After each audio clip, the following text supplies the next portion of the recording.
Hi, this is Dr. Mark Hyman. Welcome back. Now, if you're deficient in this critical nutrient, you're twice as likely to die. This is a report actually from a study of hospitalized patients in the journal Critical Care. And up to half of all Americans are deficient in this nutrient and don't know it. In fact, it accounts for a long list of symptoms and diseases which are easily helped and often cured by adding this nutrient.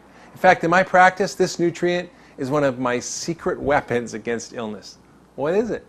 It's magnesium. It's the stress antidote and the most powerful relaxation mineral. Now, I find it very funny that more doctors are included into this nutrient because we use it all the time in conventional medicine, but never stop to think about why or how important it is to our general health or why it helps our bodies function better. In fact, I remember using it when I worked in the emergency room. It was a critical part of the medication on the crash cart. You know, if someone was dying of a life-threatening arrhythmia or regular heartbeat, we used intravenous magnesium.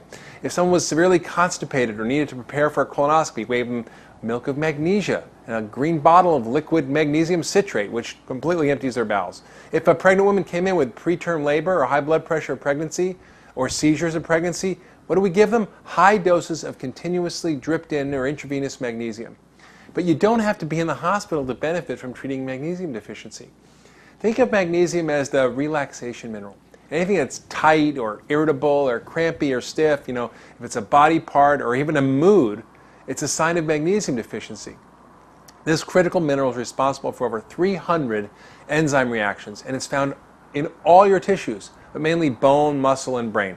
It's necessary for your cells to make energy, for many different chemicals, pumps to work, to stabilize membranes, to help muscles relax. You know, the list of conditions that are found related to magnesium deficiency is very long. In fact, there are over 3,500 medical references on magnesium deficiency, but it's mostly ignored because it's not a drug, even though it's more powerful in many cases than drugs, which is why we use it in life-threatening and emergency situations like seizures and heart failure in the hospital, right?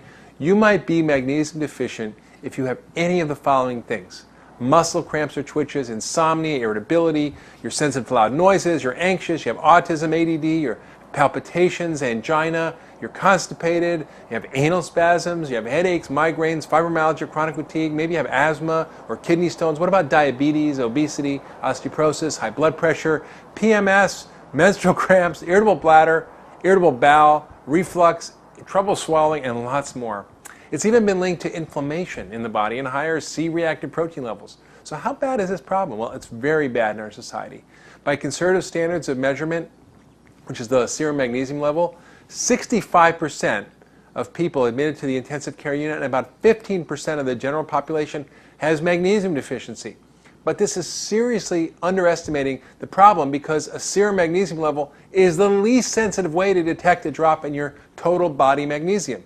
So why are we so deficient? Well, the answer is simple. We eat a diet that has practically no magnesium, highly processed, refined diet that's based mostly on white bread, white flour, meat, and dairy, all of which have no magnesium.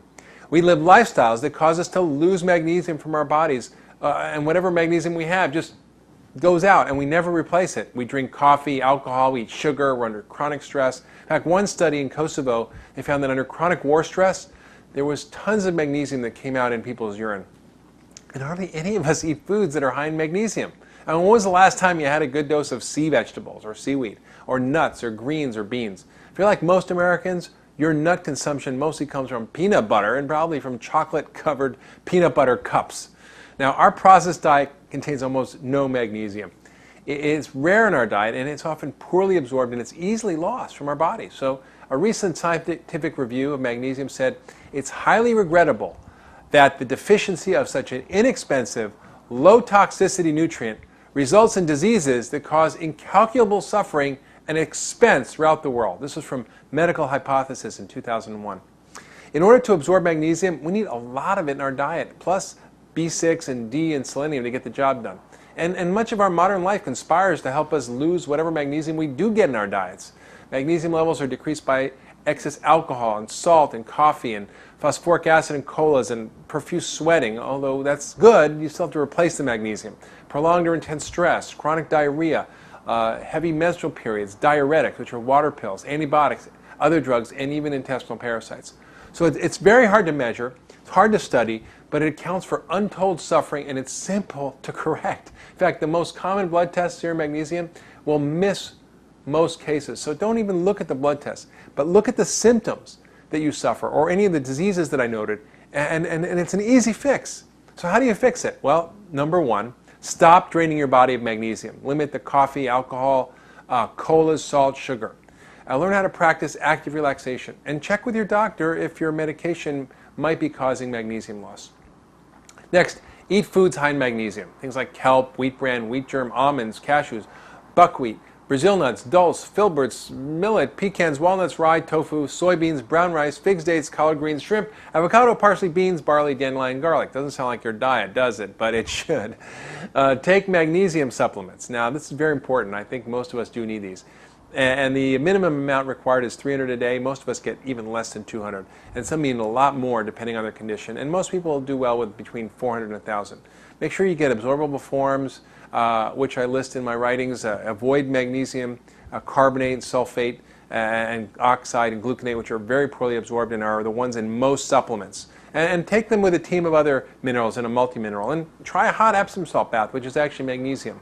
The only warning I have is if you have kidney disease or severe heart disease, you should only take magnesium under a doctor's supervision. So there's no reason to suffer from so many things that result from magnesium deficiency. It's truly a miracle mineral.